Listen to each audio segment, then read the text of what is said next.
Using stories for marketing, the basics.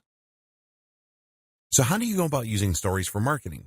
How do you take a form of communication that is designed to self-destruct like the start of Mission Impossible and use that as a way to draw in more visitors and to make more sales? Well, that's where you're going wrong to start with. If you're used to traditional forms of marketing, and if you have been creating ads and posts for Instagram and Facebook for a while now, then you might be accustomed to thinking in a more straightforward and direct manner. Marketing makes leads, and ads make sales. But in truth, stories are not for either of those things. Stories are perfectly suited not for increasing the number of followers you have or for selling directly to those followers. So if that's the case, what is this form of marketing for? The simple answer is that it is for building stronger relationships with your existing followers. It's about deepening that connection, and that's huge when it comes to increasing profits in the long term. You might have heard of the book 1,000 True Fans by Kevin Kelly.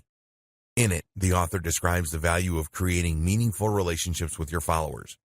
He describes how as long as a business genuinely manages to obtain 1,000 true fans, it will likely be able to succeed.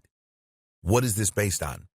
Simply the notion that a true fan is not only someone that will buy nearly every one of your products, but also someone who will like all your posts and who will rave about those same products to anyone who will listen. In short, a true fan is a brand ambassador. And it's through brand ambassadors that your business can begin to grow exponentially.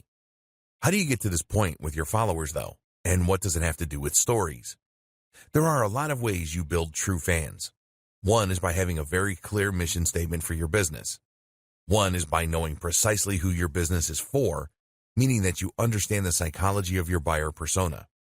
But the other is through meaningful interactions. And in the case of stories, that can also mean building a personal brand. Stories for trust, engagement, and personal brands. It is common knowledge that most buying behavior is based on emotion rather than logic. We buy things because we see them in the store, think they look desirable, feel tired, and are worried we'll miss out if we don't buy. That's why, often, when we go away and really think about a purchase prior to making it, we decide better of it. With emotion being such a key factor when it comes to spending, it should be no huge surprise to learn that we are more likely to buy when we feel that we really know, understand, and like the seller. Better yet, if we feel that the seller has views that agree with our own. This puts us at ease. We feel better about buying from someone we know because we feel it's less likely they're going to try and con us. Likewise, we often want to please the seller. Finally, if we feel that their beliefs are aligned with ours, then we might feel as though buying from them will in some way align us with them and help to strengthen our sense of identity. And that's where stories come in. Many businesses will create a lot of marketing and advertising that is highly polished and staged.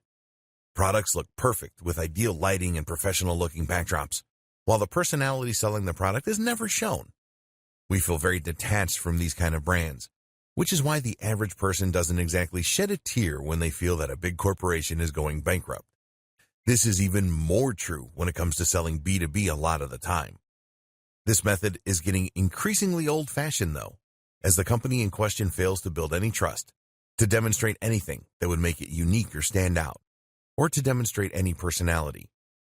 If you run an online business, then your Instagram account might have the same problem.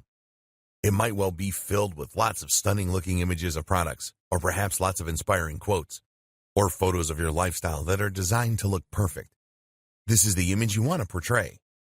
And you know that by including even one unpolished-looking photo, you will make the entire account look less messy. But this is where the nature of the story is ideal. This is a temporary image that will never be included on your profile. That means you can include anything you like here, and in 24 hours, it is going to be gone. This in turn means you're permitted to peel back the curtain just a little and to show your followers how the sausages are made, so to speak. Stories can be the kinds of insights that you would never include on the main account, but that help to give you a little personality and help to make you seem much more approachable. Let's say, for example, that you are a high-profile lawyer. You could use stories to share aspects of your life, not only the travel and nice hotels, but also your preference in sandwich, your gripes with the queues at your bank, normal stuff. Likewise, a local business might share a story about a fun customer who came into their store, or about the parade outside that is driving away customers. They might even include a photo of their dog, or a short post about how they love the latest Marvel movie. Things like that might not sound like strategies that would gel with traditional approaches to business, but that should be considered a good thing. This is not a traditional approach to business, but a much more modern strategy for improving relationships. These posts don't need to be on topic, but they do need to be on brand in as much as they should allow a side of you and your business that you want to be seen. In the next video, you'll see just how this kind of interaction can not only strengthen relationships, but also invite meaningful interactions that translate to sales. If you're worried about being too personal, then you can use this kind of behind the scenes to show you setting up the shop or your staff enjoying drinks out. What's even more effective, though, is if you choose to create a personal brand. Stories for personal brands. A personal brand essentially means a brand that puts the owner, that's probably you, front and center. Rather than promoting X company, you instead promote yourself as a sole trader. This doesn't necessarily reflect on the size of the company or even its structure. Most companies began as one or two people. It's rather a conscious decision early in the business's life to push the individual. And for all the reasons we've discussed, this is a very powerful thing.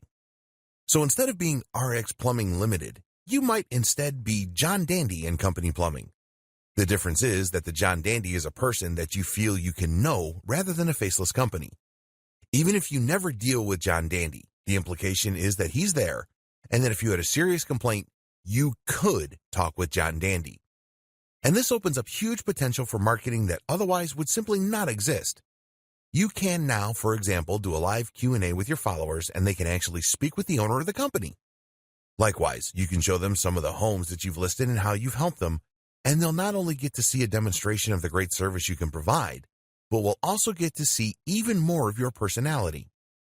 Have you ever found that one plumber or electrician who you know does a good job and who you know will turn up on time, and then you never feel the need to use anyone again? What if you could become that service provider, even without ever having met the customers yet? Stories for social media influencers.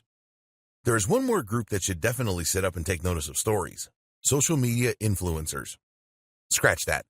Most influencers are already all over stories because they know just how important they are. The group that should get involved, then, is the aspiring influencers group. The people who want to become influencers but haven't quite got there yet. And this goes for bloggers too, because like it or not, you're essentially just an old-fashioned type of influencer. An influencer is someone for whom the personal brand is the business. That's someone that inspires, entertains, or educates an audience to the point that the audience trusts their recommendations implicitly. The creative doesn't necessarily sell a product of their own, though they may, but they have so much clout that they can generate huge amounts of cash from simply wielding their influence. For example, did you know that the going rate for a sponsored post on an Instagram account with 200,000 followers is $1,000? On YouTube, it's $1,000 for every 100,000 followers. That's big when you consider that there are plenty of accounts out there with over 1 million subscribers or followers. That in turn equates to $10,000 for a single post. On Instagram, it takes about 2 minutes to post an image. In other words, then, the potential ROI for a successful social account is gigantic. And how do you get to that point? Using stories is an absolutely essential way for all the reasons we discussed. It lets people come along on your outings and feel that they know you, that they're part of your story.